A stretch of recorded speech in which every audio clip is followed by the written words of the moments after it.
Hello बच्चों। तो कैसे हो आप? तो मैं चिंतन देसाई आप सबका बहुत बहुत स्वागत करता हूं हमारी ये फिजिक्स चैनल में। तो बच्चों आज हम डिस्कस करने वाले हैं सेल्फ इंडक्टेंस। बच्चों हमने देखा म्यूचुअल इंडक्टेंस। उसके पहले हमने देखा था कि ये इंडक्टेंस होता क्या है। ठीक है, it is just a proportionality constant. ठीक है, चाहे वो सेल्फ हो या म्यूचुअल हो, दोनों में प्रोपोर्शनलिटी कांस्टेंट जो भी है उसी को हम इंडक्टेंस बोलते हैं। अभी आज डिस्कस करेंगे सेल्फ इंडक्टेंस को। बच्चों मान लो मेरे पास एक सोलेनॉइड है। खैर हमने ये चीज ना पहली स्लाइड में ही देखी थी कल के लेक्चर में कि भाई यहां पे इसके related total number of turns multiply by flux वो डायरेक्टली प्रोपोर्शनल होता है खुद के करंट से। ठीक है, और वही प्रोपोर्शनलिटी करंट को हमने वहां पे एम बोला था। ठीक है, लेकिन अब इसका थोड़ा नोटेशन चेंज करेंगे। ठीक है, तो समझते हैं इसको। मान लो कि मेरे पास ये एक सोलेनॉइड है। मान लो मैंने ये सोलेनॉइड में से करंट का फ्लो करवाया। तो आपको पता है कि अगर जैसे ही मैं करंट का फ्लो करवाता हूं तो यहां पे सोलेनॉइड के बीच वाले रीजन में एक फील्ड जनरेट होगा।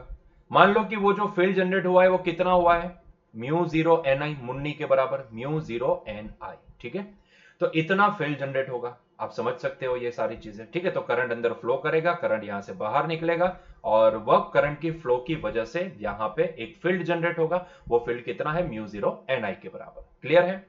क्लियर है इतना पॉइंट? ठीक है, चलो मान लो यहां पे जैसे ही मैं करंट को इंक्रीज करता हूं, जैसे ही मैं करंट को इंक्रीज करता हूं, ध्यान से देखिएगा, if I increase the current. वैसे ये सारी चीजें हम पहली स्लाइड में कल के लेक्चर में देख चुके थे, लेकिन फिर भी आज यहां पे वापस इसको देखते हैं। तो भाई जैसे मैं करंट को इंक्रीज करता हूं तो आप समझ सकते हो कि इंक्रीज होने के कारण यहां पे मैग्नेटिक फील्ड भी इंक्रीज करेगा, है ना। मैग्नेटिक फील्ड इंक्रीज करेगा क्योंकि magnetic field is directly proportional to current. ठीक है, तो करंट जैसे इंक्रीज होगा तो मैग्नेटिक फील्ड भी इंक्रीज होगा। और जैसे मैग्नेटिक फील्ड इंक्रीज करता जाएगा, जैसे जैसे मैं करंट को इंक्रीज करता जाता हूं वैसे वैसे मैग्नेटिक फील्ड इंक्रीज होता जा रहा है। वैसे वैसे यहां पे हम ये बोल सकते हैं कि यहां पे इसके साथ एसोसिएटेड फ्लक्स भी इंक्रीज करता जाएगा, है ना। मतलब कि खुद के करंट की वजह से यहां पे फ्लक्स में बदलाव आ रहा है। जैसे मैं यहां पे करंट में बदलाव ला रहा हूं तो उसकी वजह से खुद के करंट की वजह से ही यहां पे खुद के फ्लक्स के अंदर बदलाव आ रहा है। तो जो भी चीजें हो रही है वो खुद के साथ हो रही है। खुद के करंट की वजह से खुद के फ्लक्स के अंदर बदलाव आ रहा है ना। इसीलिए इसको बोला जाता है सेल्फ इंडक्टेंस। यहां पे कोई दूसरी कॉइल का करंट को वेरी करने के कारण यहां पे कुछ वेरी हो रहा है, ऐसा नहीं हो रहा है। ठीक है, यहां पे खुद के करंट को वेरी करने की वजह से यहां पे बदलाव आ रहा है खुद के फ्लक्स के अंदर। इसीलिए खुद के करंट की वजह से खुद के फ्लक्स के अंदर बदलाव मतलब कि सेल्फ इंडक्टेंस, है ना। समझ में आई बात? यस और नो? तो यहां पे हमें इतना समझ में आता है कि अगर जैसे मैं करंट को इंक्रीज करता हूं तो मैग्नेटिक फील्ड इंक्रीज होगा और मैग्नेटिक फील्ड इंक्रीज होने के कारण यहां पे फ्लक्स वेरी करेगा, फ्लक्स भी इंक्रीज होगा, है ना। मैग्नेटिक फील्ड जितना स्ट्रांग होता जाएगा उतनी नंबर ऑफ फील्ड लाइंस ज्यादा दिखानी पड़ेगी और number of field lines increase करेगी तो भैया इतने ही रीजन में से पास होने वाले, क्योंकि ये वाले केस में तो क्या होता है, सोलेनॉइड है ना, तो ये वाले केस में मैक्सिमम फील्ड बीच वाले रीजन में ही होता है। तो जितना फील्ड स्ट्रांग होगा उतनी फील्ड लाइंस यहां पे ज्यादा होगी, तो जितनी ज्यादा फील्ड लाइंस उतना यहां पे ज्यादा फ्लक्स। सिंपल सा पॉइंट है। अगर मैं मान लो कि करंट को डिक्रीज करता हूं तो क्या होगा, तो अपने आप फील्ड भी डिक्रीज होता जाएगा और फील्ड जैसे डिक्रीज होगा तो हमें समझ में आता है कि भाई यहां पे फ्लक्स भी डिक्रीज कर जाएगा। मतलब कि खुद के करंट के बदलाव के कारण यहां पे खुद के फ्लक्स में कुछ बदलाव आ रहा है। इसीलिए हम यहां पे प्रोपोर्शनलिटी को कैसे दिखा सकते हैं, तो हम यहां पे करंट के साथ उसकी प्रोपोर्शनलिटी कुछ इस तरीके से दिखा सकते हैं। ध्यान से देखिएगा, एक टर्न के साथ एसोसिएटेड फ्लक्स मान लो फाई है तो वो फाई सीधा प्रोपोर्शनल है करंट के साथ। लेकिन हमने देखा तो ये पाया कि भाई यहां पे ये सोलेनॉइड के पास टोटल नंबर ऑफ टर्न्स कितने हैं, कैपिटल एन, है ना। टोटल नंबर ऑफ टर्न्स कितने यहां पे दिखाई दे रहे हैं हमें, capital N, let's say it is capital N. तो एक टर्न के साथ एसोसिएटेड फ्लक्स जो भी है वो फाई है और वो फाई सीधा प्रोपोर्शनल है करंट के साथ, खुद के ही करंट के साथ। तो ऐसे केस में total flux associated with this solenoid can be written as n times phi, है ना। तो ये n times phi is also directly proportional to I।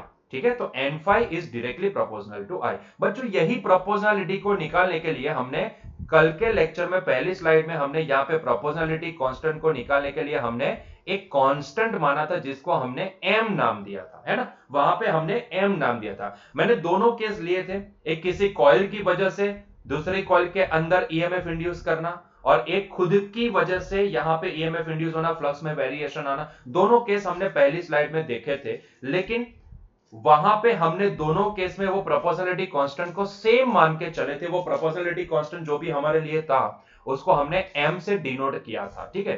Constant है भाई, डिनोट करना है तो आप कोई भी अल्फाबेट यूज कर सकते हो, लेकिन टू बी स्पेसिफिक वो एम जो भी है ना उसको हम म्यूचुअल इंडक्टेंस की तरह ट्रीट करते हैं, है ना।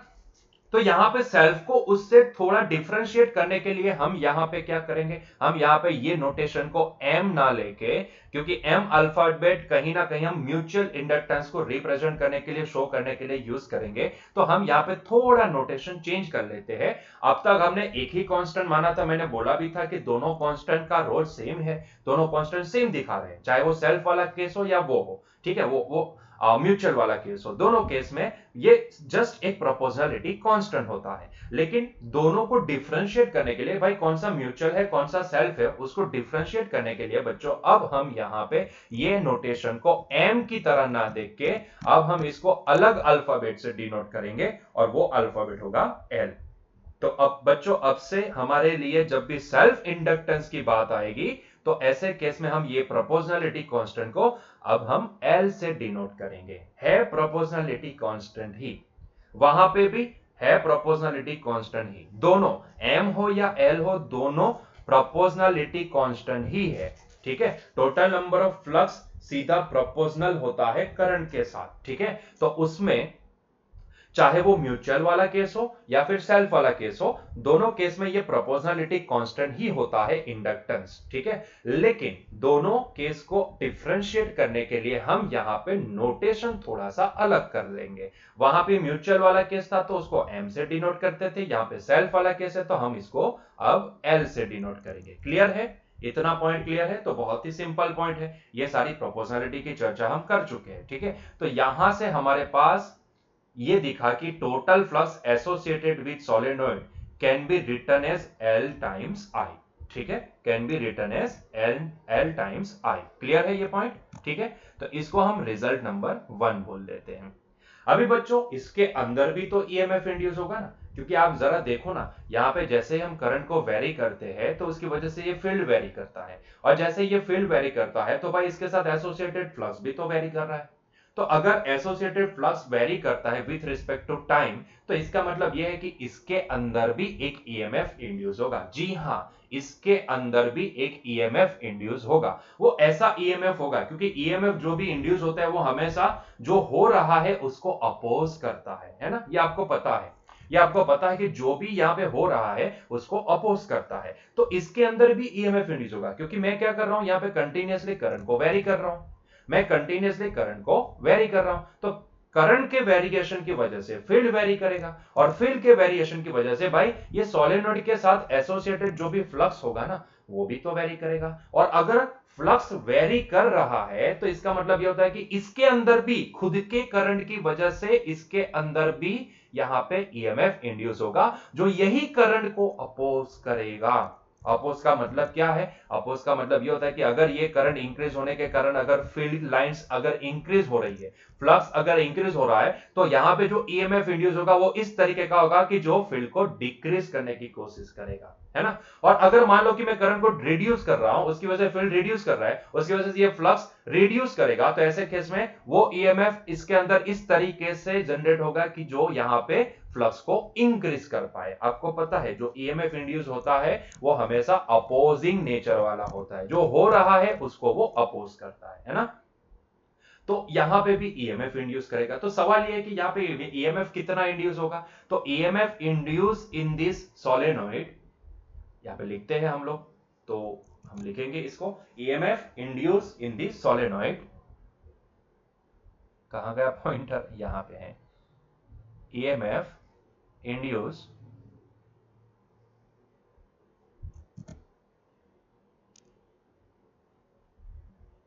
in this solenoid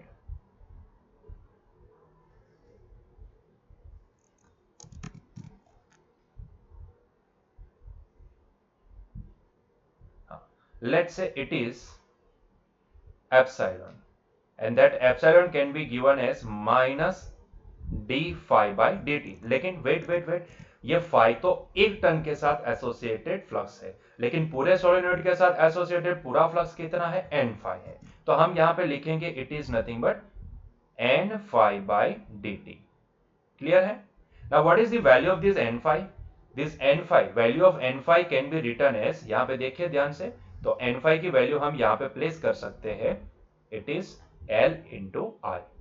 यहां पे L तो क्या है, एक प्रोपोर्शनलिटी कांस्टेंट है, तो कांस्टेंट तो बाहर आ सकता है ना डिफरेंशिएशन से, तो हमने इसको बाहर निकाल लिया, तो बचा क्या, it is D I by D T. तो यहां पे जो ईएमएफ इंड्यूस होगा बच्चों, वो किसके बराबर होगा, minus L d I by D T के बराबर होगा, है ना, minus L d I by D T के बराबर होगा। क्लियर हुआ ये पॉइंट? तो हमने ये ईएमएफ भी पता लगा लिया, इंड्यूस ईएमएफ कितना हो सकता है, minus L d I by D T के बराबर हो सकता है। क्लियर है ये पॉइंट? ठीक है, इसको हम रिजल्ट नंबर 2 बोल देते हैं। तो ये वाले केस में जो भी ईएमएफ इंड्यूस होगा वो कुछ minus L d I by D T के बराबर होगा। क्लियर है ये पॉइंट? ठीक है, चलो अभी ये पता लगाते हैं कि भाई ये वाले केस में अगर मुझे ये सेल्फ इंडक्टेंस की वैल्यू निकालनी है तो क्या मैं वो निकाल सकता हूं? जी हाँ, बिल्कुल निकाल सकते हैं। उसके लिए हम क्या करते हैं, उसके लिए हम पहले एक काम करते हैं कि ये सोलेनोइड के साथ एसोसिएटेड फ्लक्स कितना होगा, टोटल फ्लक्स एन फाई जो भी लिखा है उसकी वैल्यू कितनी होगी, ठीक है, फिर उसको रिजल्ट नंबर 1 से कंपेयर करेंगे तो हमें ये इंडक्टेंस जो यहाँ पे सेल्फ इंडक्टेंस की वैल्यू होगी वो हमें पता चल जाएगी। ठीक है, तो हम क्या करने वाले हैं, हम पहले ये पता लगाते हैं कि भाई ये सोलेनोइड के साथ एसोसिएटेड फ्लक्स कितना होगा। ठीक है, तो flux linked with this solenoid, sorry total flux लिखेंगे, इसको हम टोटल फ्लक्स लिखेंगे, total flux linked with solenoid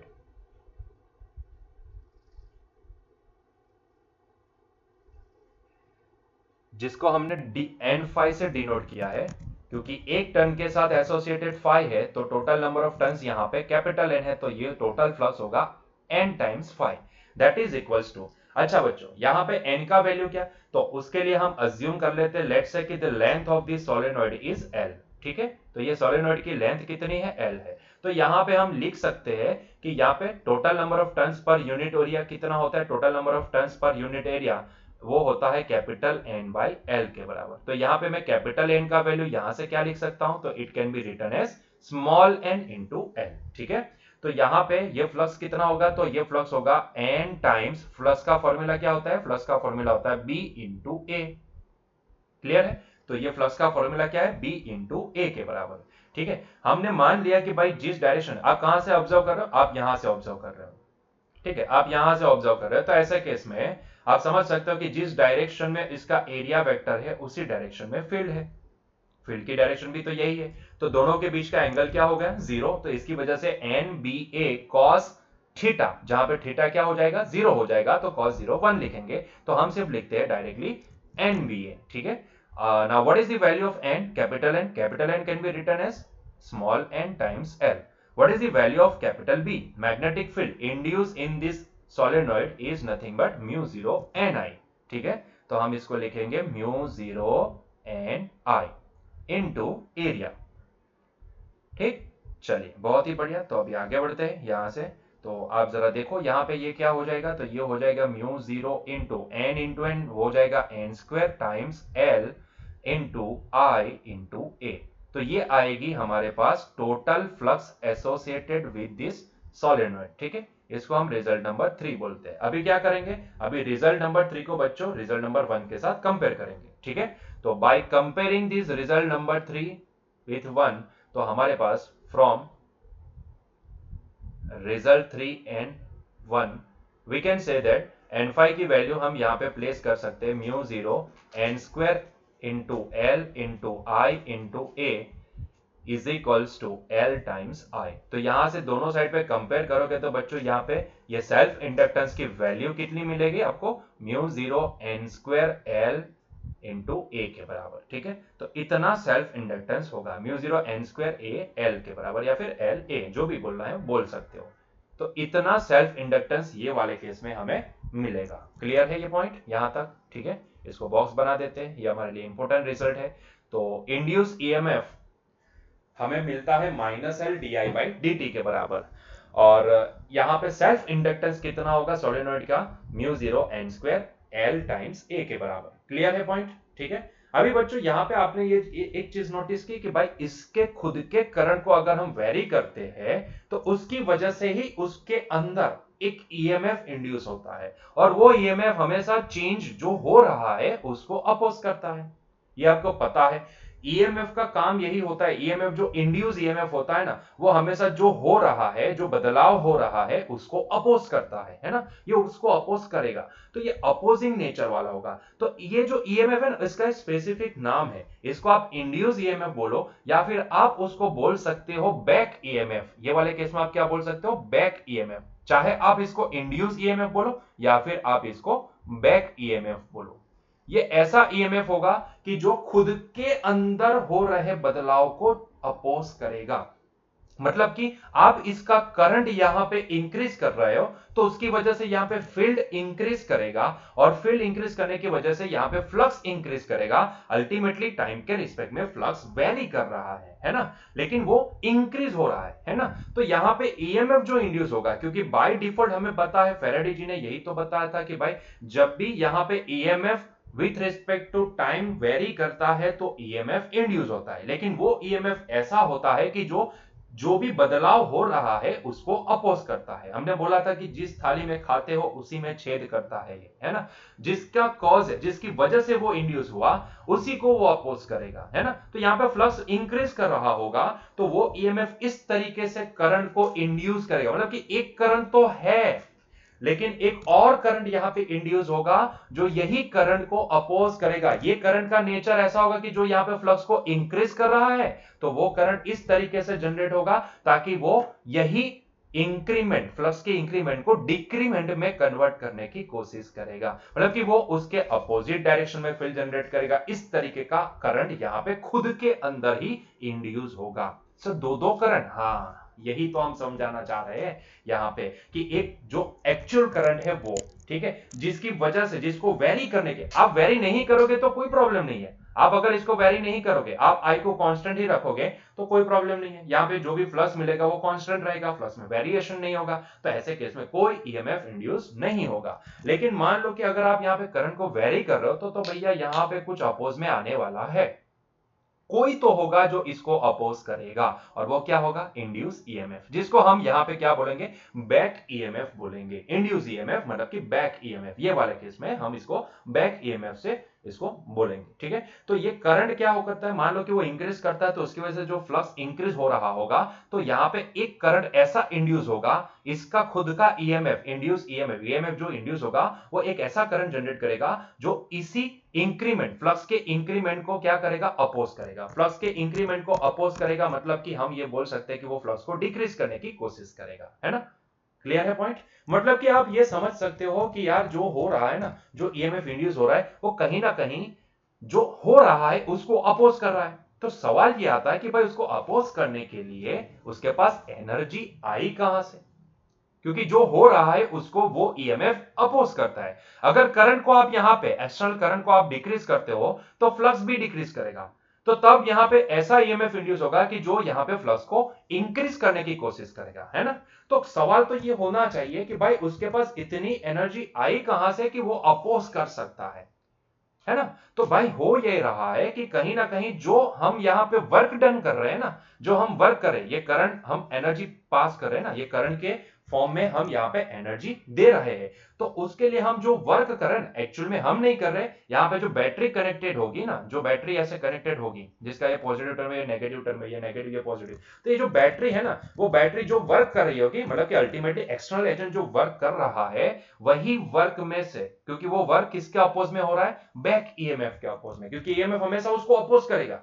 जो बैटरी यहां पे वर्क करेगी उसको ईएमएफ अपोज करेगा। तो यहां पे जो एक्सटर्नल एजेंट जो भी वर्क कर रहा है उसी वर्क, क्योंकि वो वर्क हो रहा है बैक ईएमएफ के अगेंस्ट में, तो जो भी वर्क होगा उसी वर्क में से एनर्जी स्टोर हो जाएगी यही सोलेनोइड के अंदर, जिसको हम बोलते हैं एनर्जी स्टोर्ड इन दी सोलेनोइड, या फिर बोलेंगे पोटेंशियल एनर्जी, या फिर बोलेंगे magnetic potential energy of A solenoid.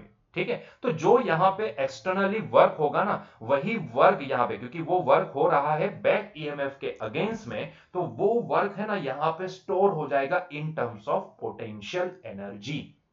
तो अभी ये पता लगाना है कि यहां पे पोटेंशियल एनर्जी के फॉर्म में कितनी एनर्जी यहां पे स्टोर होगी, ठीक है, वो हमें अभी पता लगाना है। तो आइए पता लगाते हैं कि भाई यहां पे जो भी एनर्जी हम दे रहे हैं, वर्क डन जो कर रहे हैं एक्सटर्नल एजेंट के तौर पे, वो एनर्जी, वो वर्क जो भी कर रहे हैं, वो वर्क में से कितनी एनर्जी यहां पे स्टोर हो जाएगी, है ना, कितनी एनर्जी यहां पे पोटेंशियल एनर्जी के फॉर्म में स्टोर हो जाएगी, वो पता लगाते हैं, ठीक है। तो हम यहां पे लिखेंगे देखो हम यहाँ पे क्या करेंगे, वर्क डन कितना होगा वही यहाँ पे पता लगा लेंगे, क्योंकि हमें पता है कि जितना वर्क हुआ होगा उतनी ही एनर्जी यहाँ पे स्टोर हुई होगी, ठीक है। तो हम यहाँ पे क्या करेंगे, हम यहाँ पे वर्क का पता लगाएंगे, भाई टोटल वर्क कितना करना पड़ेगा, ठीक है, अगेंस्ट में, बैक ईएमएफ के अगेंस्ट में टोटल वर्क कितना करना पड़ेगा ये करंट आई को फ्लो करवाने के लिए, ठीक है। तो बैक ईएमएफ में के अगेंस्ट में टोटल वर्क डन कितना करना, I repeat this sentence, back EMF के अगेंस्ट में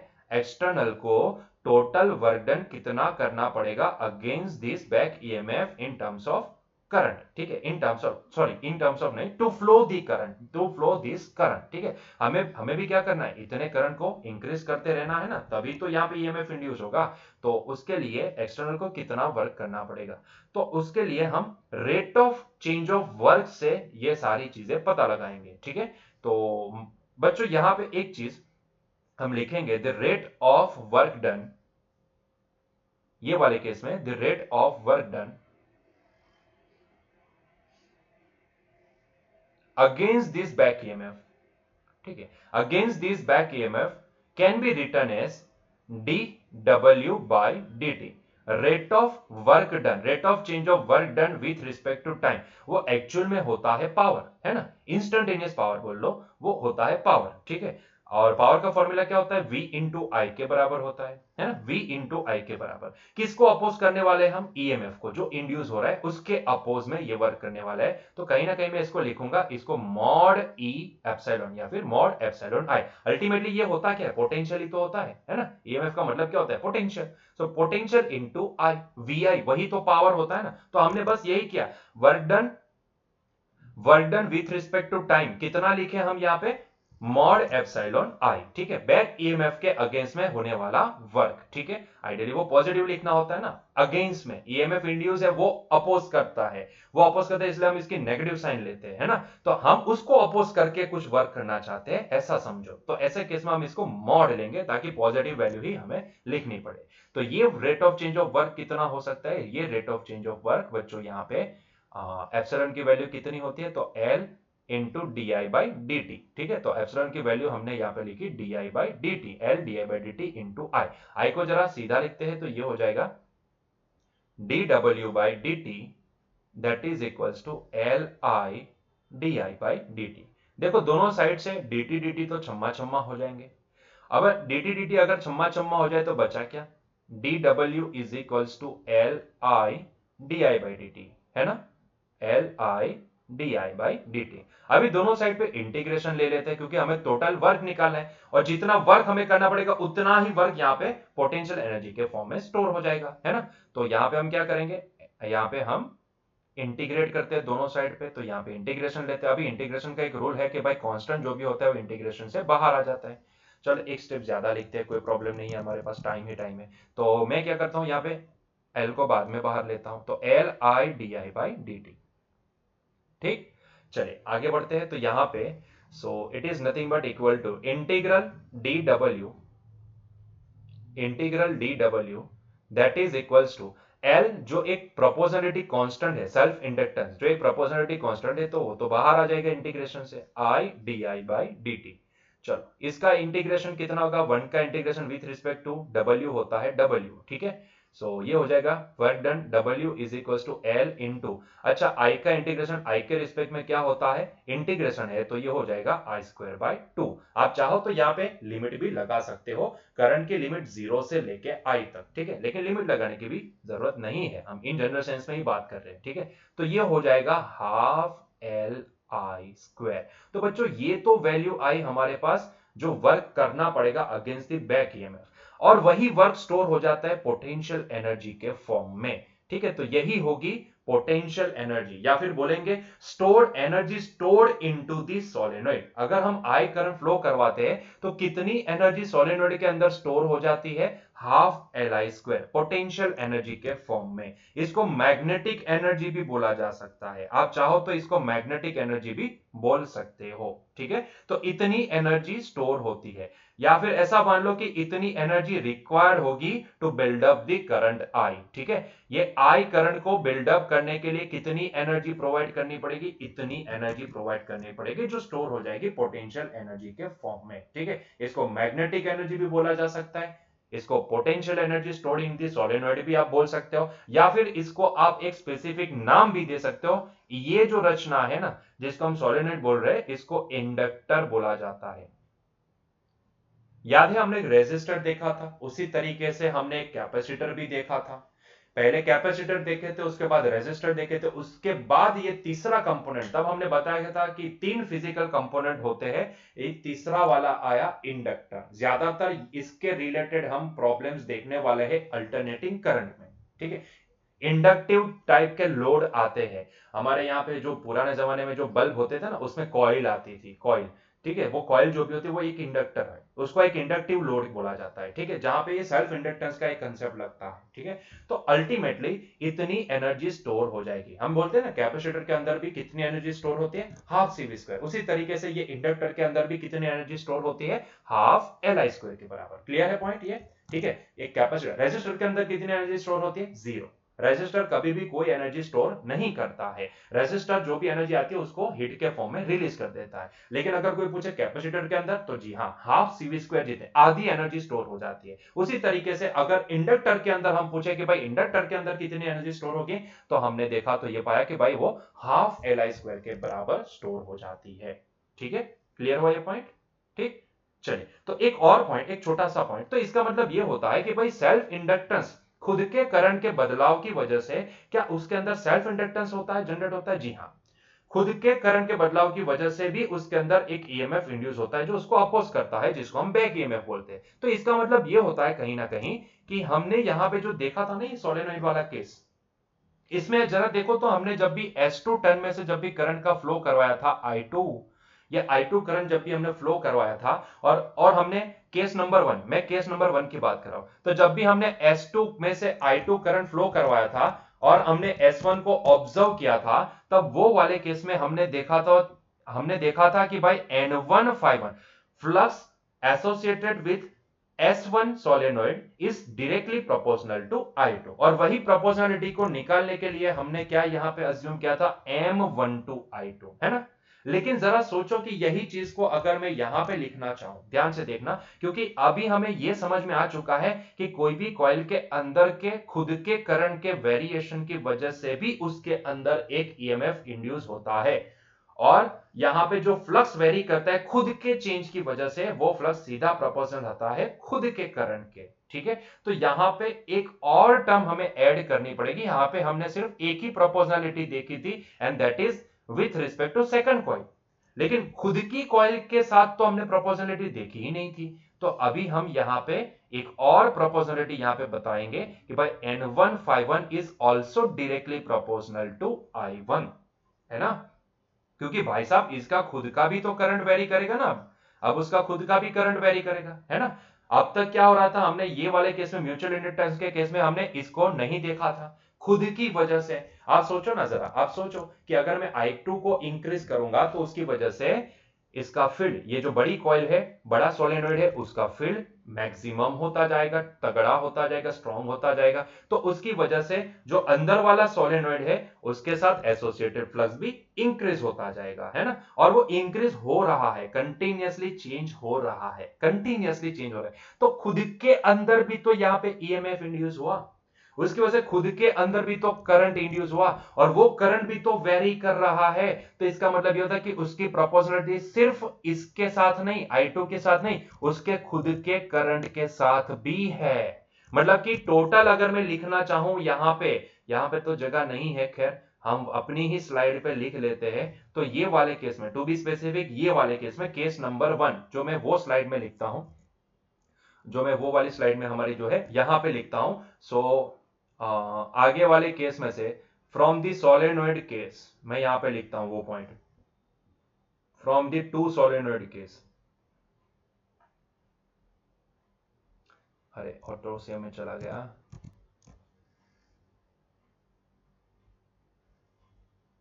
from the two solenoid case 1,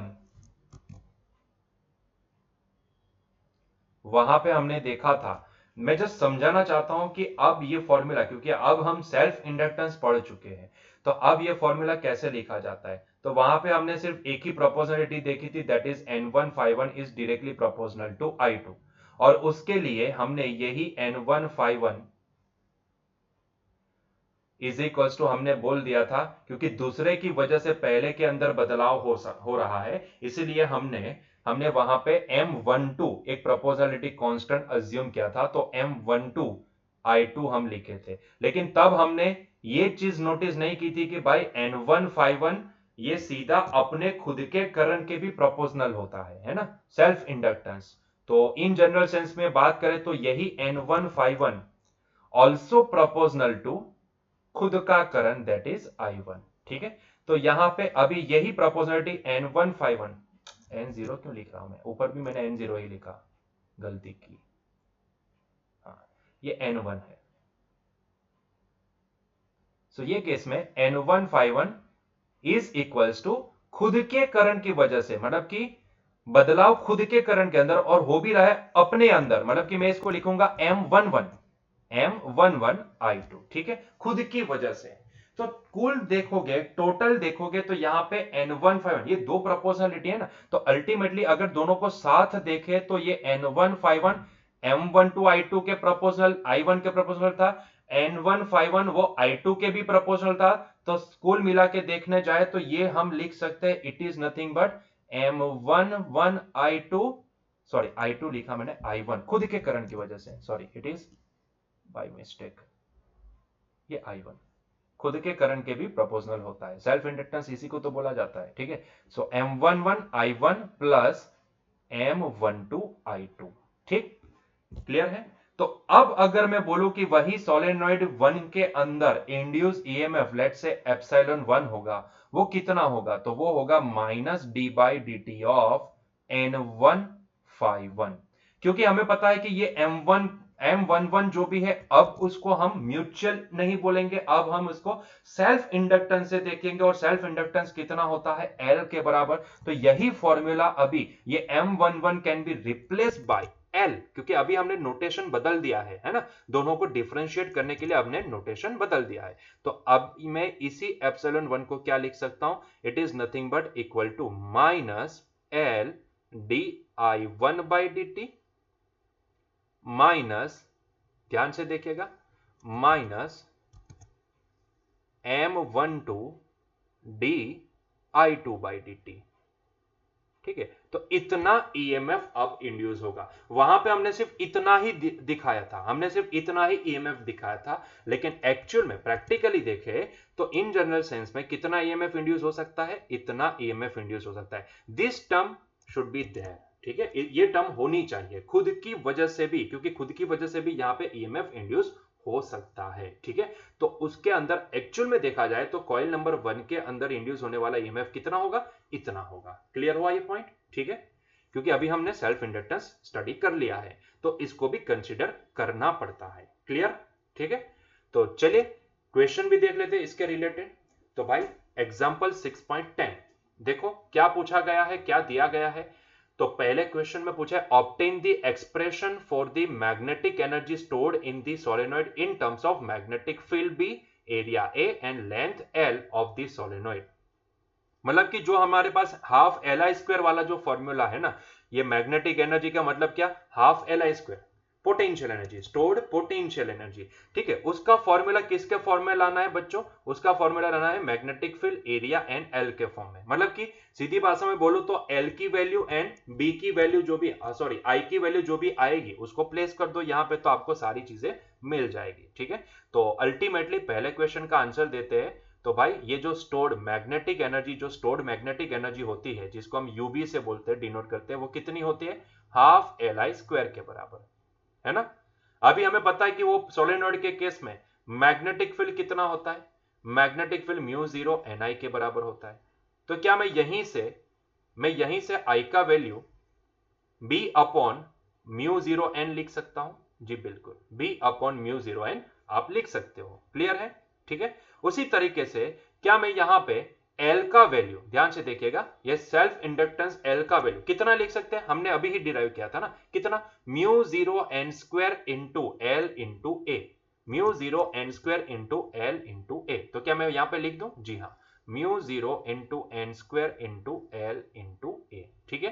तो ये दोनों वैल्यू को अगर हम ऊपर प्लेस करते हैं तो यहां पे ub इज इक्वल टू आएगा हाफ, एल की वैल्यू कितनी है? Mu zero n square into l into a into I square, I की वैल्यू कितनी है? तो भाई ये b upon mu zero n है, mu zero n whole square. चलो होल स्क्वायर कर देते हैं इसको, तो ये हो जाएगा half into mu zero into N square into l into a into, इसको हम लिखेंगे B square upon mu zero square into N square. देखो एन स्क्वायर तो छम्मा छम्मा हो जाएंगे, यहां पे आप देख सकते हो एन स्क्वायर तो कैंसल, एक म्यू जीरो भी यहां से छम्मा छम्मा, तो बचा क्या यहां पे? तो जो भी बचेगा उसको हम अगर लिखते हैं तो यहां पे हम लिख पाएंगे इसको b square into a into L upon 2 times mu zero. ठीक है। तो इतनी पोटेंशियल एनर्जी, या फिर इसको बोलो मैग्नेटिक एनर्जी, स्टोर होगी सोलेनॉइड के अंदर। क्लियर है? ठीक है। तो ये फॉर्म में हमें आंसर मांगा था तो हमने दे दिया। अभी बी क्वेश्चन में क्या पूछा बच्चों? देखो ध्यान से देखो, how does this magnetic energy compare with the electrostatic energy stored in the capacitor.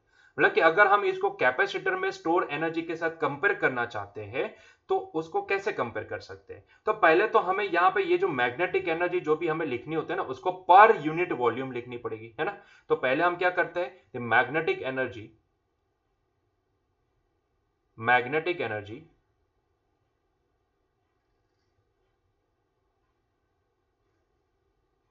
stored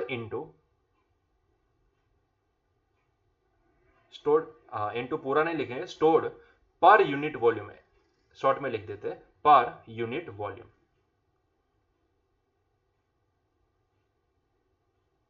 ठीक है। वो कितनी होती है? तो लेट्स से इसको हम जो आपके एनसीईआरटी में जो नोटेशन है स्मॉल यूबी से हम इसको डिनोट करते हैं, वो होती है capital U B divide by volume B, sorry volume V, है ना। चलो, तो ये यूबी की वैल्यू कितनी है? तो यूबी की वैल्यू हमने अभी ही निकाली, that is B square A L upon twice mu zero. ठीक है। तो हम इसको लिखेंगे B square into area into L upon twice mu zero into volume कितना उसका? तो एरिया इंटू लेंथ के बराबर। तो देखो ये एरिया इंटू लेंथ तो कैंसिल हो गया, तो ये बचा क्या? B square upon twice mu zero. इसको हम लिखना चाहे तो हम इसको ऐसे भी लिख सकते हैं, it is nothing but 1/2 into 1 mu zero into B square के बराबर। ठीक है। तो ये हो गई हमारी stored energy per unit volume. ठीक है। अगर यही एनर्जी को, ये हो गई हमारी मैग्नेटिक एनर्जी, अगर यही एनर्जी को आप कैपेसिटर के साथ कंपेयर करते हो तो कैपेसिटर के केस में एनर्जी, इलेक्ट्रिकल एनर्जी या फिर इलेक्ट्रोस्टैटिक एनर्जी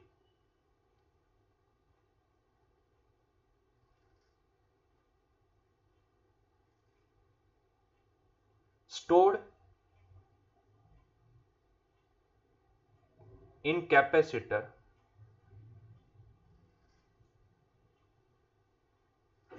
पर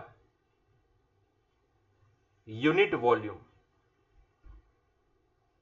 ठीक है। वो कितनी होती है? तो लेट से इसको हम स्मॉल यूई से डिनोट करते हैं, तो उसका तो डायरेक्टली फॉर्मूला है half epsilon zero E square के बराबर, है ना। तो आप यहीं से सीधा कंपेयर कर सकते हैं, आप देख सकते हो कि ऐसे केस में फर्क क्या है। देखो स्ट्रक्चर को देखो, ध्यान से देखो स्ट्रक्चर को देखो, half half, magnetic field intensity का स्क्वायर, इलेक्ट्रिक फील्ड इंटेंसिटी का स्क्वायर। बचा क्या यहां पे? बचा सिर्फ यही mu zero n epsilon zero, है ना। बचा सिर्फ इतना ही, mu zero n epsilon zero. तो यहां पे वो तो हमें वैसे भी पता है कि भाई यहां पे करना क्या होता है, जो भी मैग्नेटिक प्रॉपर्टीज होती है एंड इलेक्ट्रिक प्रॉपर्टी होती है, तो वहां पे हम एप्सिलॉन जीरो जहां पे लिखते थे उसकी जगह पे हमें वहां पे 1/म्यू जीरो प्लेस करना है, बाकी स्ट्रक्चर तो सेम ही रहता है।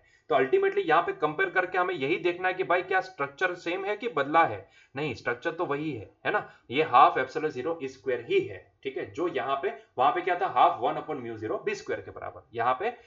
यहाँ पे इलेक्ट्रिक फील्ड के फॉर्म में जो भी एनर्जी, सॉरी, दो कैपेसिटर के बीच में जो इलेक्ट्रोस्टैटिक एनर्जी स्टोर होती है वो हाफ एप्सिलॉन जीरो स्क्वायर होती है। और यहाँ पे सोलेनॉइड के केस में जो जनरेट होती है, जो स्टोर होती है, वो हाफ 1/μ0 बी स्क्वायर के बराबर। तो जस्ट यहाँ पे जो एप्सिलॉन जीरो है वो यहाँ पे हमने 1/μ0 कंसीडर करते हैं, है ना। इतना ही तो फर्क आता है दोनों के केस में, ठीक है।